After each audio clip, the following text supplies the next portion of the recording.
So I'll play through it all really slowly.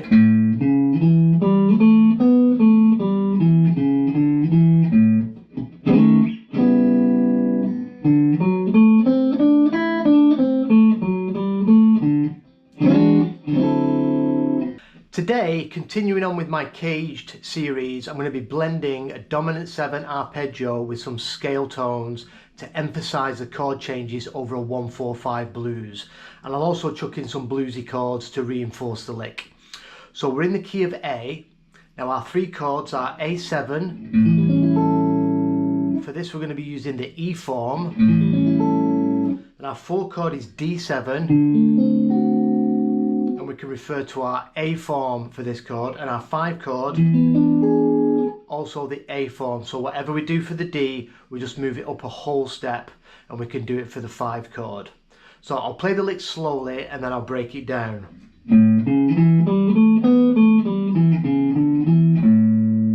So that's the lick. So to start with, we're playing a straight up A dominant 7 arpeggio, root, 3rd, 5th, root, 3rd, 5th, flat 7, then to the root again. So that's a straight up arpeggio, root, 3, 5, and then flat 7, back to the root. But then we're going to incorporate like a little mixolydian lick, just pulling out some notes of the scale. So we're going to go over to the 9. So this is the 4th fret of the G string. And then we're going to make our way back up the arpeggio. So we go back to the root, back to the flat 7. And then when we get to the 5, so we go to the 5, then the 3, and then we walk down and we grab our 4. Back to the 5, and then finish on the root. And we're going to do that same lick over these 3 chords. So I'll play it through slowly.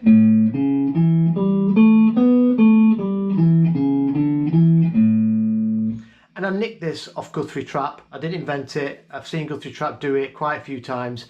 And I did do this a while ago, and I referenced one of Guthrie's videos, and I referenced it from True Fire, and they didn't like it, so I thought I'd just do my own kind of version of it.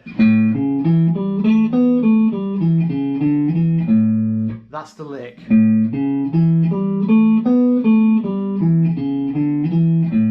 So that's covering, that's outlining this A7 E form.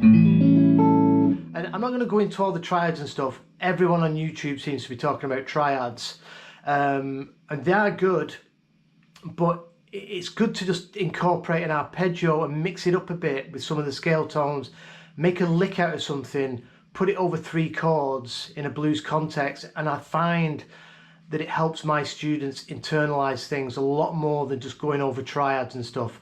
By learning licks and arpeggios over the 3 chords in the same order, and then start breaking down the intervals and then look at the triads and stuff afterwards.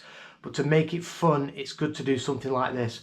And I did a good Ford Thurston video a few days ago, and it's very similar to this, so I would also go and check that one out. And then when you've done that first arpeggio on the 1 chord,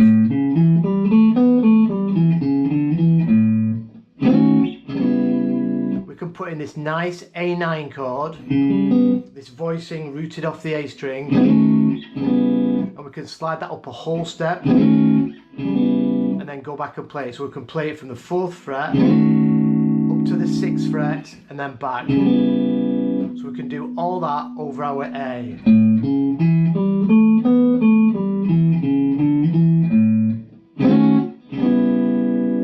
And then we come to our 4 chord.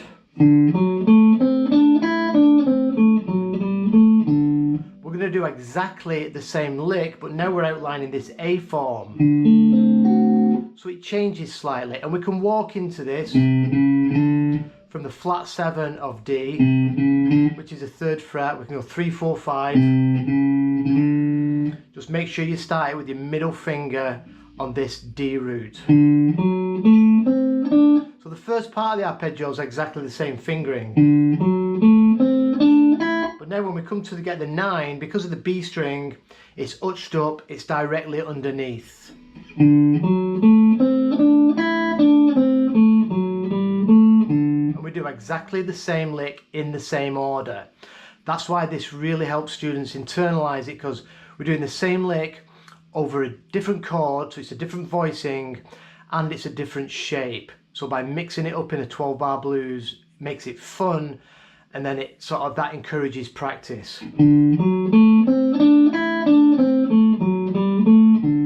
Back to the 1 chord. And when we've played the D7, the 4 chord,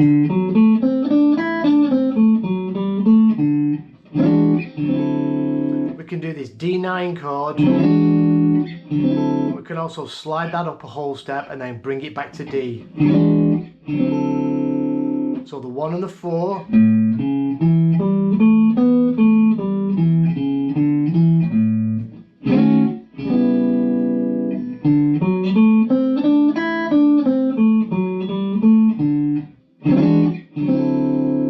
Go back to the 1.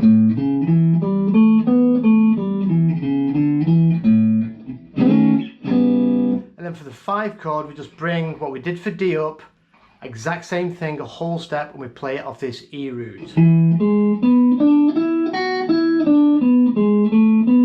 But instead of going back to the root, just finish the lick on the 5 of the chord, so on the 7th fret of the D. Then back to the 4. And then back to the 1.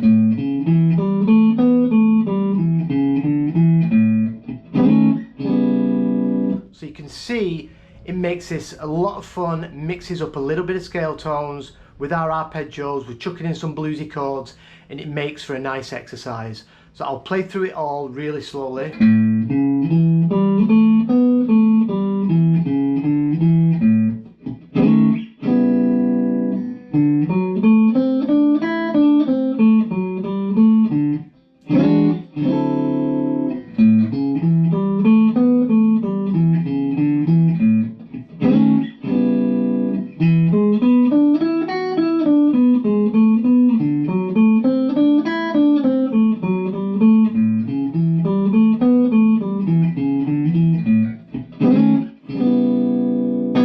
Right, so I hope you get something out of that. Practice it slowly and move through the 3 chords, and by putting it in this context, I guarantee it will help you internalize this stuff. I'll put this video up along with the tab sheet on my Patreon page, and I'll see you in a day or so for another video. Cheers.